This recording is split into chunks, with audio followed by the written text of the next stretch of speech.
तो दोस्तों राम राम सा। आई होप कि आप बहुत बढ़िया होंगे। और सुबह के बज रहे 8। भाई सुबह सुबह धूप इतनी तेज पड़ रही है कि मत पूछो बात। और क्या है कि और सब बहुत बढ़िया है। और तो हमने फाइनली रात को जगाई थी हमारे घर पे, यानी कि प्रोग्राम था रात का। तो रात के प्रोग्राम के बाद अब हमने बनाए खीर पूरी, सबका भोग लगा दिया है। और भाई हमारे यहाँ पे तो ऐसे प्रोग्राम होता है, आपका कैसा होता है कमेंट करके ज़रूर बताना। तो फाइनली यहाँ पे हम है ना जो पार्टी बिछाते हैं, पार्टी पे वाइट और रेड यानी कि सफ़ेद और लाल दो कपड़ा बिछाते हैं और उस पे हमारे बाबाओं की पातड़ी लगाते हैं। और पातड़ी लगाने से पहले हर यानी कि चारों कोनों में एक एक का सिक्का रखते हैं, बीच में एक रखते हैं फिर फाइनली हम जो जोत होती है उसको एक कटोरी यानी कि पीतल स्टील की जैसी भी हो उसमें काम में ले लेते हैं। और देखो भाई हमारे बाबाओं की इतनी मेहर रहती है, यानी कि ये कटोरी भर के घी डालते हैं और पूरी रात जोत जलती है। और जैसे जैसे कम पड़ता है फिर हम जैसे भी बीच में एक आध दो बार चेक कर लेते हैं, फिर घी और डाल देते हैं। अब ये जोत अखंड जोत रहती है, यानी कि पूरी रात को जली है। और अब सुबह से हम जोत जल रही है, भोग लग गया है, बच्चे खाने खाएंगे और तब तक ये इसकी मर्ज़ी से तब तक जोत जलती रहेगी, तब तक जलती रहेगी।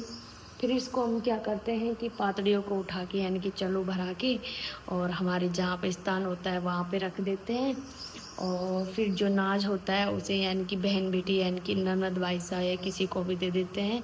अगर वो नहीं होती है मौके पर तो पक्षियों के लिए डाल देते हैं।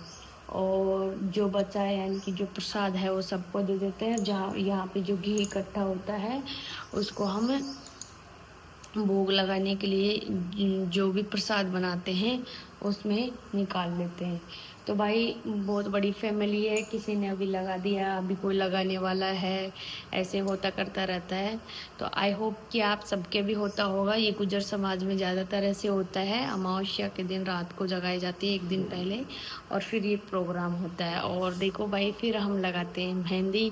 तो ये मेहंदी की इतनी बड़ी रस्म है कि जो गाने गाते हैं काजल मेहंदी के तभी ये मेहंदी लगती है। और मेहंदी को सिर्फ हाथों में ही लगा सकते हैं, ना कि पैरों में, ना कि सिर पे। ये हमारे बाबाओं का प्रसाद होता है, इसे सिर्फ हम हाथों में ही लगाते हैं। ये देखो भाई कितनी अच्छी लगी है मेहंदी। और सभी लेडीज़ों ने मेहंदी लगाई है, हमने भी दोनों हाथों में लगाई है। बच्चों के, आदमी, जेंट्स, मतलब सबके लगाते हैं, चाहे वो चिटली में ही क्यों ना लगाए, लेकिन सबके मेहंदी लगती है। जो यहाँ पे प्रेजेंट होते हैं वो सब मेहंदी लगाते हैं, बच्चे से लेके बड़े तक। तो ये भाई बहुत अच्छी परंपरा है और ये अच्छा रहता है। और बाबाओं का नाम लिया जाता है, फरीद बाबा और जो हमारे दादी ससुर जी थे वो, तो सभी शामिल होते हैं। तो इनकी मेहर रहती है भाई सब पर। और तो फाइनली ऐसे हमारे यहाँ पे पातड़ी तो भोग बने कोठी नाल भोग को लागे ना नहीं आलो हमारे पापा जी ना बगैर जी आज तो भोग यहीं लगाओ, पातड़ी उठेगी कौन? आज तो भोग यहीं लगाओ, यहीं लगाओ। ऐसे। राम राम सा भाई, राम राम सा। लाइव में सबको जुड़ने के लिए बहुत बहुत धन्यवाद। और भाभी साहब भी बना रही है बच्चों के लिए। आज तो बच्चों की छुट्टी है, भाभी साहब गोलू भैया आए थे पातड़ी लेने के लिए, तो मैंने मना कर दिया कि भैया आज भोग यहीं पे लगेगा, पातड़ी नहीं उठेंगे वहां से। दे देते तो दे दे, अब भोगी को लगे हैं क्या दे देते। सब उमेश चाचा वगैरह सब यहीं पे लगा के गए हैं। तो फाइनली जो पूरी फैमिली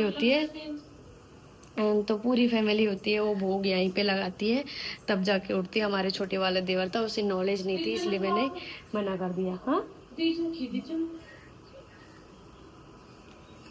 आई होप कि आप बहुत बढ़िया होंगे। और यहाँ पे धूप वगैरह बहुत ज़्यादा वो हो रही है कि पोंछा वोछा लग चुका है। और आज हमारे प्रसाद में बना है भाई, कढ़ी बनी है,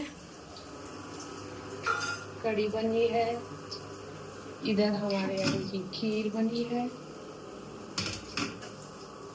और इधर बनने वाली है पूरी। और ये तो कढ़ी के लिए मसाला सौंप रही थी, फिर बनाऊंगी हुआ। और कढ़ी के यानी कि छौंका देने के लिए मसाला, उधर प्रसाद का उतारा था वो रखा है भाई। तो सभी खाना खाएंगे और बहुत अच्छा लगेगा। आई होप कि आपको हमारा ब्लॉग पसंद आए। तो ज़्यादा से ज़्यादा शेयर करना, चैनल को सब्सक्राइब करना और वीडियो को ज़्यादा से ज़्यादा लाइक करना। तो फाइनली जो हमारे यहाँ पे जो ट्रैक्टर ये खड़े हैं, आज हमारी मम्मी लगा रही है पोछा और इधर भरे हैं हमारे गेहूँ। तो भाई गेहूँ को हम है ना जो बाहर ही रखते हैं, ताकि 1-2 महीने बाद जैसे जैसे ठंड पड़ने लगेगी वैसे वैसे गेहूँ यानी कि उमस से ख़राब हो जाते हैं, उस वजह से हमने बाहर रख रखा है। अब जब हम इनको स्टोर करेंगे, इनकी टंकियों में डालेंगे, तब हम इनको बरसाएंगे अच्छी तरीके से। फिर बरसा के इनों में खुशबू वाले साबुन, हम गोलियां नहीं डालते भाई, नीम के पत्ते और खुशबू वाले साबुन डालते हैं ताकि हमारे गेहूँ ख़राब नहीं हो। और फिर उसको हम कम से कम यानी कि साल भर स्टोर में रख सकते हैं, फिर हम इन्हें काम में लेते हैं। और आई होप कि आप बहुत बढ़िया होंगे। ज़्यादा से ज़्यादा वीडियो को शेयर करना, चैनल को सब्सक्राइब करना। और मेरा मानना है कि भाई जिसको भी वीडियो ज़्यादा अच्छा लगे वो ज़्यादा से ज़्यादा शेयर करना। और मैंने काफ़ी सारे ब्लॉग्स बनाए हैं, शॉर्ट्स भी है, तो भाई सबको देखना और आपको कैसे लगते हैं कमेंट करके ज़रूर बताना। और अगर आप कुछ कहना चाहते हो किस तरीके से, तो मैं वैसा ब्लॉग बनाने के लिए बिल्कुल रेडी हूँ। हमारे गांव में भाई देसी हैं, देसी रहते हैं और देसी ब्लॉग बनाते हैं। और वो है हमारे पूजा यानी कि बाबाओं का स्थान, तो यहीं पे हमारे दीपक लगता है। इसमें हम जैसे कि गेस्ट आते हैं उनको रखते हैं, और गेस्ट से कम नहीं है हमारे गेहूँ। तो फाइनली हमने गेहूँ इसमें डाल रखे हैं। तो आई होप कि आप बहुत बढ़िया होंगे। और आपके कैसे होता है ज़रूर से ज़रूर कमेंट करके बताइए। और बाबाओं की मेहंदी इतनी अच्छी रहती है कि इसे मत पूछो बात। अगर किसी का मन करे तो इसे दोबारा भी लगा लेते हैं। हमेशा का रिकॉर्ड है, कितनी भी मेहंदी बनाओ उसमें से बचती ज़रूर है, उसमें से बचती ज़रूर है। जो भी बच्चे वगैरह जो रह जाते हैं यानी कि लगा तो लेते हैं, जैसे उनकी मर्ज़ी से और लगाना चाहे तो वह लगा ही लेते हैं। तो वही फाइनली आपको पता है आज मेरी छोटी सी हवेली में लग चुका है पोंछा। तो मम्मी ने की है इसमें हेल्प हमारी।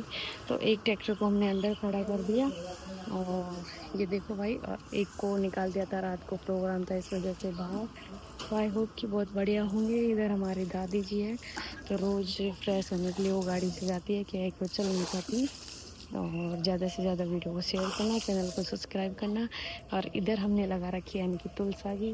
तो इसमें जो रोज़ पापा जी पूजा करते हैं तो इसी में पानी जल वगैरह चढ़ाते हैं। घर के आंगन में यानी कि तुलसा जी होना अच्छा है। तो हमारे यहाँ पे अंदर खुला कम है, आंगन कम है, तो इस वजह से हमने जो घर के यानी कि राइट हैंड की तरफ ये लगा रखी है। तो मकान के राइट हैंड की तरफ तुलसा जी बहुत ही शुभ होती है। और इसका शुद्ध यानी कि जो हवा आती है मकान में, तो शुद्ध वातावरण होता है और बहुत ही अच्छी लगती है। आई होप कि आप बहुत बढ़िया होंगी। मेरा ब्लॉग यानी कि मेरी छोटी सी हवेली आपको कैसी लग रही है कमेंट करके ज़रूर बताना। और तुलसा जी की ताजगी एकदम बहुत ही शानदार रहती है। तो भाई ज़्यादा से ज़्यादा वीडियो को शेयर करना, चैनल को सब्सक्राइब करना। ठीक है भाई, अगले ब्लॉग में मिलते हैं। आपको कैसा लगा कमेंट करके ज़रूर बताना।